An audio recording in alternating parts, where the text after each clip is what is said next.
So to address the challenge I was issued by Wake Angel, now it's your turn to make a character from a video game franchise you have never done before. Way to go, Metacom Collector. You did it. Alright, so for all of my watchers who probably don't know what's going on, recently I challenged a fellow toy customizer, Metacom Collector, to make a character from a video game franchise he's not familiar with. Or he's familiar with the game franchise, he's just never made toys from it, is what I was trying to get at. So, and he did it. I will link to his video in the description below. It's actually really awesome. I'm surprised, like, with the base figure that he chose, I was actually legitimately shocked by his creativity. It was quite amazing. Way to go, Metacom. Of course, now, it falls to me to extend the courtesy.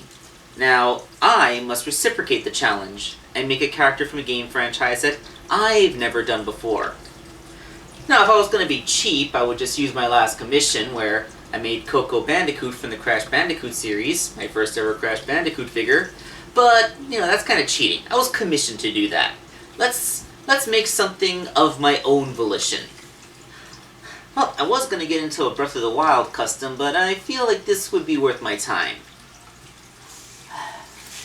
Man, it's a beautiful day outside, isn't it? Birds are singing, flowers blooming. On days like this, kids like you should be burning in hell. Alright, if it wasn't obvious, the franchise I decided to get into with this special custom is Undertale, and the character I'm making, Sans.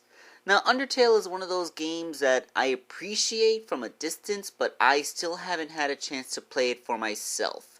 Mostly because I don't have a Steam account. I'd have to download it on the computer, and my computer's not really optimized for gaming. And I hear that it's getting a console release, but on the PS4, a system that I don't own. It is an indie game, so I'm hoping that they release it for other consoles. If it comes out on the Switch, you can bet that I'll get it. But, for now, it's just something that I appreciate from afar, like a bunch of other franchises. So, as you can see, Sans' sprite is in black and white, so to actually make a real action figure of him, we need to know what colors he is. I decided to use this fan art from DeviantArt user Flint of Mother 3. He's a pretty good artist, check him out. To get, you know, the colors that Sans is supposed to be. As for the base figure, I decided to go with Slippy Toad from Star Fox because, well, you know, like, he has kind of the same proportions. You know, short legs, chubby body, big head. Yeah, totally has the thing going on. Of course, I wouldn't be able to actually use the frog head, and funnily enough, the only part of this figure that's anyway removable is the hat. That's, kind of weird. The head is completely hollow, so can't customize that. I just had to completely cut it off and discard it. Fortunately, there is a thingy inside that the head was attached to, which I will be able to build a new head around. But first, body modifications, which are relatively light. I just had to resculpt his pants into those calf-length shorts that Sans wears, and resculpt the jacket that Slippy wears into something more resembling the hoodie. Once I did all that and allowed it to harden, I did the footwear, which is like a pair of those little fluffy flip-flop things. So with all that being done, we can actually do the hard part, which is make an entirely new head from scratch onto a figure that can't be dismantled.